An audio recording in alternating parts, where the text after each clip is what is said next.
Hello, everybody, and today on the Real Estate Paradox, me and this dog give you thrilling real estate advice again, which happens like every week on this channel, more or less, but you get the idea. So today we're talking about, should a seller pay the buyer's closing costs? Because I feel like there is often misinformation and inconsistent expectations about this that bounce around in people's heads. So let's get into it. If you find that you ever need real estate help, maybe check out 1911 Syndicate. It's a great company. I own it, so I'm probably a little bit biased. But 1911 Syndicate, great place to be, great place to work, I think. And I mean, look at this animal. This animal's having a blast working here.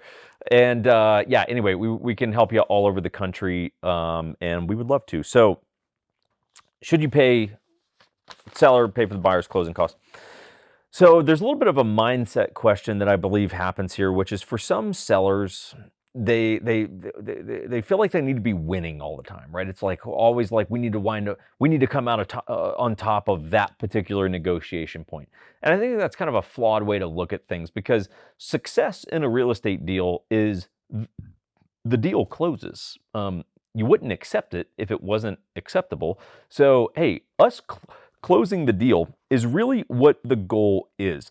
So I think you have to back off of some of the, or we're never going to concede that, and understand a couple things. One, market conditions are largely going to dictate what's happening with closing costs right now. Because if it's a extreme seller's market, most buyers are smart enough to know that, or their agents are, to say, well, don't ask for closing costs right now unless we mark up the price, which I'll tell you about. But don't ask for closing costs because you're not going to get the house because it's a seller's market. If it's a buyer's market, hey, you need to accept the reality, which is it's a good likelihood that a buyer is going to say, hey, and we need a $7,500 credit for closing costs. So what I want you to understand is this. Ultimately, a reduction in price is the same thing. Oh, sorry. My notes even confused myself.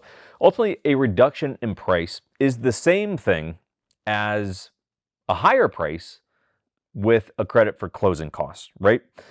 The point that I'm getting to here is you need to focus on the net versus how we got here.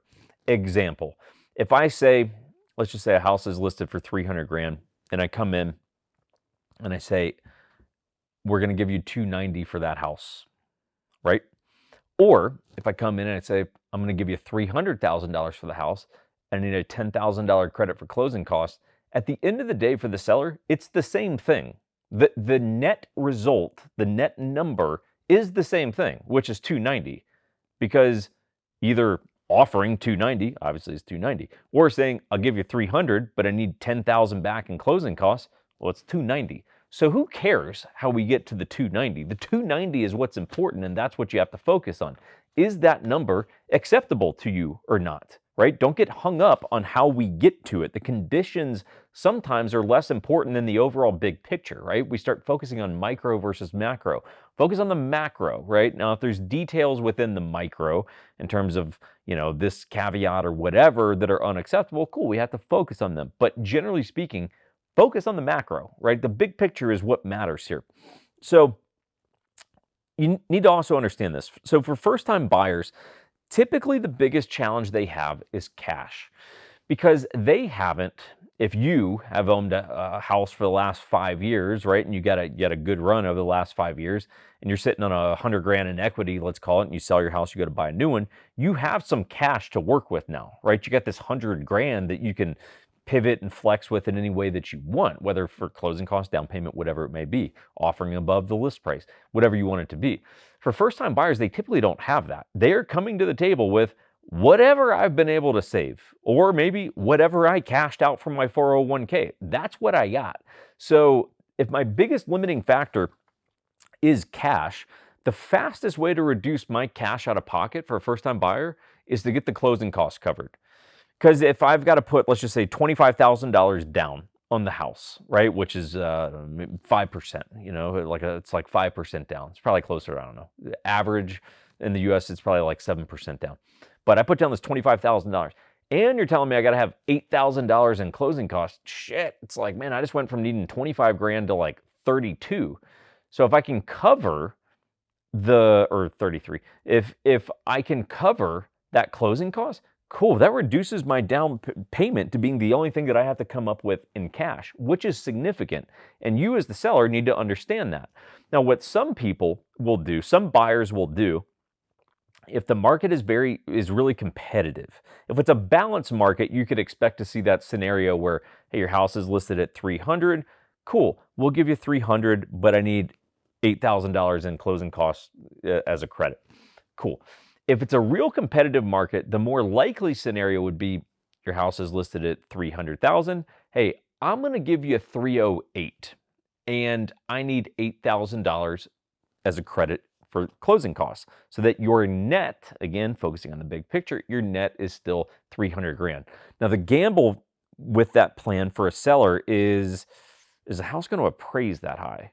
Assuming I priced it at 300 for a reason, I don't know if the house is going to appraise at 308. So if you're confident as the listing agent, the house is not going to appraise at 308, you might have to, you might have to say something. Hey, I don't know if the house is going to appraise it that much. So what if it doesn't appraise? Where are you guys at that point, right? And this is the negotiation that you have to get into. My point is really this. There is no set rule on who's paying for closing costs. The set rule or the set expectation you should have is that you as the buyer are responsible for your closing costs. If market conditions dictate that you can negotiate that end of the deal, go for it. But that's not how the system works. I've had people come to me and they go, hey, it's my understanding that the seller pays our closing costs. Who told you that?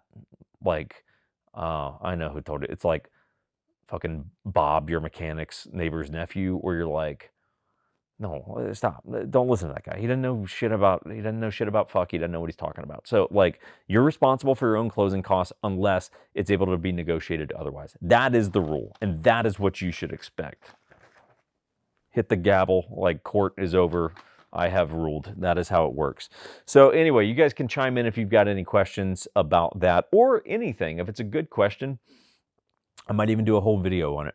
So wouldn't that be a freaking thrill? So again, 1911syndicate.com if you guys need help with real estate. That said, me and this dog are going to get out of here today. Hope you guys are doing well. Talk to you next time.